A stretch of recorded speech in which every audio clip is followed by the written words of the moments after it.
ఆనపకాయ మసాలా కర్రీ తయారు చేసుకోవడానికి కావాల్సిన పదార్థాలు: ఆనపకాయ, నూనె, లవంగాలు, దాల్చిన చెక్క, యాలకులు, అల్లం, వెల్లుల్లి, ఉప్పు, ధనియాలు, గసగసాలు, జీడిపప్పు, జీలకర్ర, టమాటాలు, కారం, పల్లీలు, పసుపు, ఆవకాయ నూనె.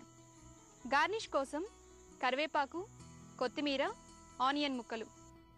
ఆనపకాయ మసాలా కర్రీ తయారు చేసే విధానం: ముందుగా మసాలా కోసం లవంగాలు, దాల్చిన చెక్క, యాలకులు, ధనియాలు, గసగసాలు, జీలకర్ర ఇవన్నీ ఒక్కొక్క స్పూన్ తీసుకొని చిన్న అల్లం ముక్క, 5-6 వెల్లుల్లి రెబ్బలు, జీడిపప్పు, 4 చిన్న ఉల్లిపాయలు, 1 టమాటా వేసి మిక్సీలో పేస్ట్ లాగా చేసుకోవాలి.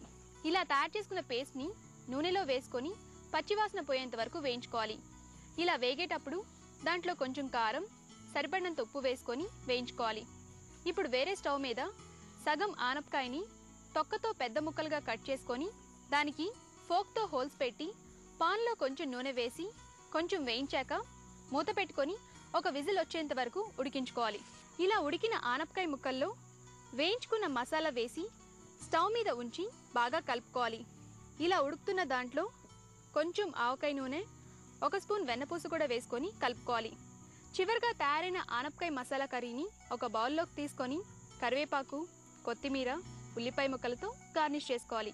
అంతే, ఎంతో రుచిగా ఉండే ఆనపకాయ మసాలా కర్రీ రెడీ.